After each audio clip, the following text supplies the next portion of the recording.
C'entro anch'io,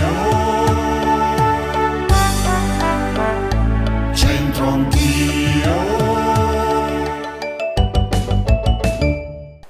Bentrovati al secondo appuntamento con C'entro Anch'io speciale C'era una volta, qui al Museo della Civiltà Contadina di Mairano, che è meraviglioso, ricco di tanti oggetti, strumenti, e oggi ve ne raccontiamo altri 2 o 3. Cominciamo con la collana, che ha a che fare con le bestie, con la trazione, con il lavoro agricolo nei campi, no?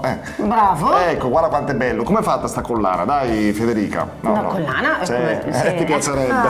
Al collo della bestia. Esatto. Ci potrebbe stare. La famosa collana l'era fatta da un grosso cuscino imbutito di paio. Certo. O di telo. Certo. E l'era poi, anche di cuoio, che era poi fissata su 2 legni arcuati, e venivano tenuti poi da una cinghia, che venivano poi messi al collo delle bestie, che fossero asini, cavalli o buoi. Buoi, paesi tuoi. Nei 2 anelli superiori fissati ai legni scorrevano le redini, vedete? Mentre i ganci inferiori si attaccavano le catenelle delle 2 stanghe, poi a cui attaccavi il carretto, i tiranti che andavano poi ai bilancini del carretto a 4 ruote. Vedi? La collana per tirare i carretti e lavorare. Sì.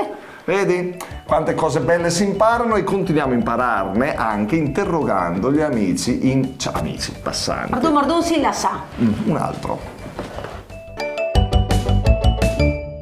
Anche oggi qui in centro a Brescia in compagnia di Claudio. Claudio. Tu sei bresciano? No, sono alto valtellinese. Vabbè, lombardo, dai. Alto lombardo, sì. Sei perdonato, insomma, qualcosa puoi capire anche tu dalle nostre immagini. Tu di che ti occupi nella vita? Che fai? Sono un fisico nucleare che lavoro a Pavia in un centro. Niente, vabbè. troppo intelligente per noi. Capita. Un incidente nella vita. Va bene, Claudio, senti, tu guardando questa immagine, che cosa ti viene in mente? Secondo te che oggetto è, che attrezzo è? Allora, direi che è un qualcosa simile a un aratro o qualcosa del genere, Sì. per cavare la terra. Ah, vedi? Ragazzi, qua è fisico nucleare, se non mi azzeccava questo lo spedivo all'università. Sì, è un aratro rincalzatore, un aratro leggero in ferro e legno, che si utilizzava soprattutto per piccole arature, insomma, anche il grano turco, le patate, poi c'erano anche altri, vedi, c'è la rotella, insomma. È la prima volta che lo vedi? Sì, così, fatto così sì. Poi Troppo giovane. Claudio, senti, non le usavamo quando ero piccolo. ci sta. Senti, secondo te in dialetto bresciano come si pronuncia? Ancalzaduro o pistilì?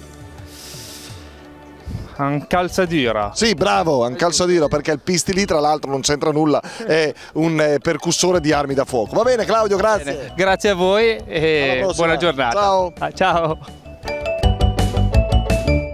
Atleta e fisico nucleare. Gado, state lì che È troppo per te, è troppo per te. Sicuro. Guardate invece quest'altro oggetto, vediamo se lo riconoscete o lo ricordate. Sapete cos'è? Tu lo sai, Federica?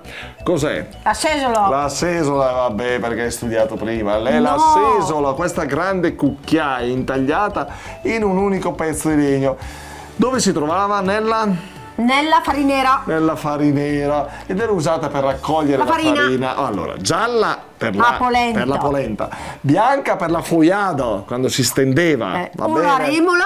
Per il pastolot delle galline o il maià del porcello. Ecco, e quindi si poteva utilizzare questa sesola.